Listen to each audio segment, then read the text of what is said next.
dari Sekolah Islam Mati Rabone akan menjelaskan tentang sejarah. Perkenalkan, nama saya Muhammad Minta Ghazan dan saya akan membahas tentang bagi saya, Pancasila merupakan buku manual untuk seluruh rakyat Indonesia guna mencapai cita-cita rakyat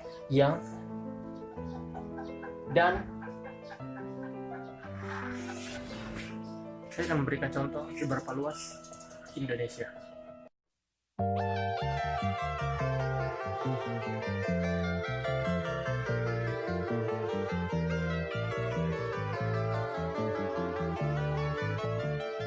Ini adalah gambaran wilayah Indonesia yang terdiri atas ribuan pulau.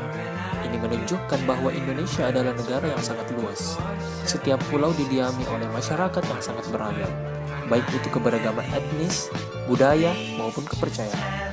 Dalam sebuah keberagaman, dibutuhkan suatu unsur perekat yang sifatnya universal. Unsur perekat ini adalah kepercayaan akan adanya Tuhan sebagai Sang Pencipta.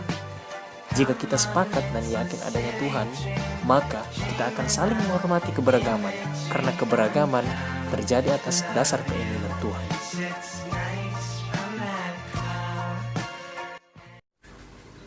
Walaupun kita beragam, pada hakikatnya kita sama, yaitu manusia. Dan ketika kita mampu menghargai sesama manusia, kita otomatis dianggap sebagai manusia yang beradab.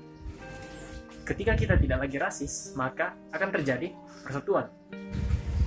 Dan dari situlah Indonesia akan menciptakan orang-orang yang adil dan bijaksana. Lalu, mari kita tengok Indonesia sekarang. Dan seperti kata Pak Soekarno, jas merah, jangan sekali-sekali melupakan sejarah. Konflik pada suku Sampit 2001, dan konflik ini konflik yang paling rusuh dalam sejarah Indonesia.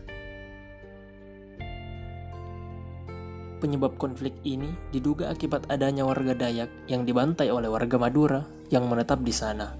Versi lain mengatakan jika kedua suku saling membakar rumah dan mengakibatkan suku Dayak yang memenuhi hampir semua wilayah Kalimantan Tengah murka. Dan karena pada tragedi ini 500 orang meninggal dunia serta 100 orang yang kepalanya dipenggal oleh suku Dayak. Yang kedua, konflik antar agama di Ambon.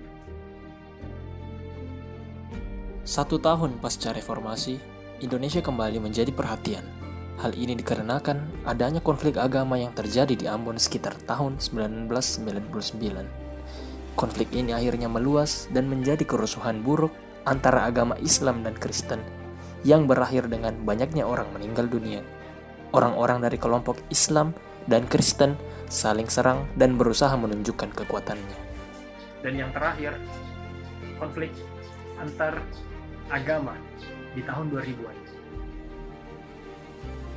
Pada tahun 2000-an terjadi konflik yang melibatkan golongan agama, yaitu Ahmadiyah dan Syiah. Kerusuhan ini bermula saat golongan Ahmadiyah mengalami banyak sekali tekanan dari kelompok mayoritas di wilayahnya. Mereka dianggap menyimpang hingga akhirnya diusir. Rumah ibadah dan warga dibakar hingga aksi kekerasan lainnya. Jemaah dari Ahmadiyah dipaksa kembali ke ajaran asli dan meninggalkan ajaran lamanya. Semua ini adalah nyata, ironi dan realita. Entah di mana pemuda dengan jiwa Pancasila, pemuda dengan berketuhanan, pemuda yang beradab dan cinta persatuan. Ketahuilah, pemuda di bangsa ini perlu banyak dipersiapkan untuk menuntun Indonesia ke jalan yang baik, agar rakyatnya adil dan makmur. Generasi yang diperlukan adalah generasi yang punya nilai-nilai Pancasila. Pancasila merupakan ideologi bagi bangsa Indonesia.